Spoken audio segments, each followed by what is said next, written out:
For his kids to get an idea of what it was like to experience 9/11, Mr. Little assigns his kids to go and interview a loved one who experienced the events live. When one student interviewed her grandmother, she got a surreal surprise. Marjorie will now join a law enforcement academy hosted here at OCC, and in a few months she'll be officially named a custody officer, and all for the safety of her children. And what mom wouldn't want that? Reporting from Onondaga Community College here in Syracuse, New York, I'm Kevin Ryans, NCC News. Now, if students do feel some concern for their safety, there are a myriad of ways of contacting DPS, most notably the LiveSafe app that is conveniently on your smartphone or dialing 711 on any campus phone. Shortly after these two lovebirds met, George enlisted into the Army, which meant he wouldn't see Mary much at all. So to keep in touch, he started writing her letters, and she wrote back. And that would continue for 3 more years. And from there, their relationship blossomed. And while some local businesses did not participate in the National Coffee Day festivities, other establishments like Cafe Kubal behind me used the day to let customers try out some of their new flavors. Everyone's been so happy that this is actually an event that brings people together. It's an event unlike any other on the Syracuse University campus. The fact that we have everybody participating regardless of disability or without a disability makes this so special and so great. About 200 people gathered inside the women's building at Syracuse University for Orange Ability. Sponsored by the Disability Student Union and the Disability Cultural Center, the event is an accessibility expo aimed at giving kids with disabilities a chance to participate in athletics. Disability Student Union Vice President Rachel Langer says the expo provides a safe place for those with disabilities. People don't realize, or even around campus, how unaccessible I guess it is for people with disabilities, and just even if you're on crutches, just like it's hard sometimes. And one of the goals of the Disability Student Union and the Students Association here at SU is to spread inclusivity around campus, and that includes having these accessible bikes available for students. And it's just so important in a big university like this to have these type of events where everyone can participate and everyone can have fun. Disability Cultural Center Director Diane Weiner says there's been an ongoing commitment on the SU campus for all people to be included in events. Weiner stresses everyone in some way is affected by someone with a disability.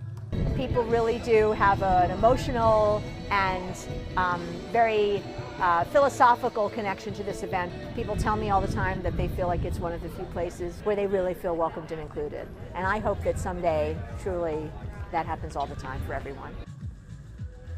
Wise held a roundtable in Syracuse today. The goal was to offer advice on networking in the business world for women who are new to entrepreneurship. You know, when I first started in the ad world, it was all guys, you know, so very few women. For Joanne Weaver, that issue was getting out of hand. Diversity matters.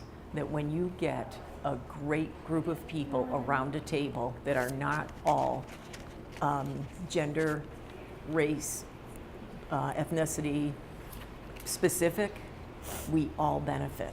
A 19-year entrepreneur, Joanne knew the culture needed a change, then a break from SU's Whitman School of Management.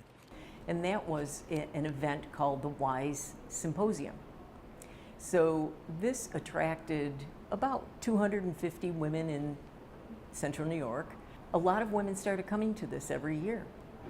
Syracuse University put forth grant writing to get a women's business center from the federal government here in Syracuse. And for the past 15 years, WISE has provided women with support in running their businesses.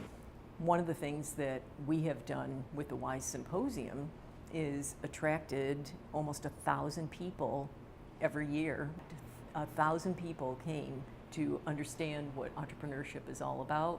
For women who look to begin using WISE's services is as easy as coming down into one of these conference rooms and joining a roundtable, or coming in and signing one of these counseling information forms. A quiz you wanted later. Yeah, there. In this conference room today, WISE business counselor Maria Wicklund holds a roundtable with business owners coming in to see how they can improve the organization.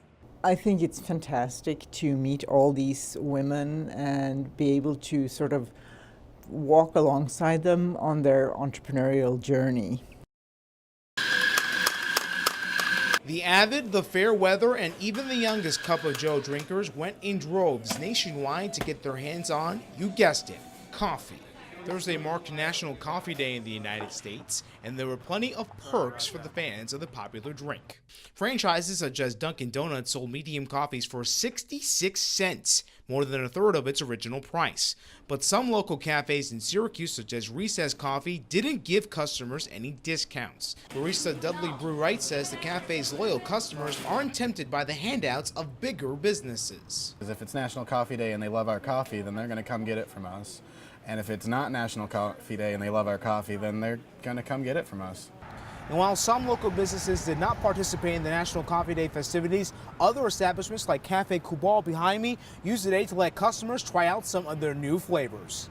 Cafe Kubal assistant manager Betsy Bell says the new flavor and its deal is to die for. We're introducing our new label, which is called Kubal Remix. What we're doing as a special thing for our customers today is if you purchase a bag of the new label, you get a pour over of the same blend for free, any size, hot or ice. Whether or not a majority of customers took advantage of all the deals remains to be seen.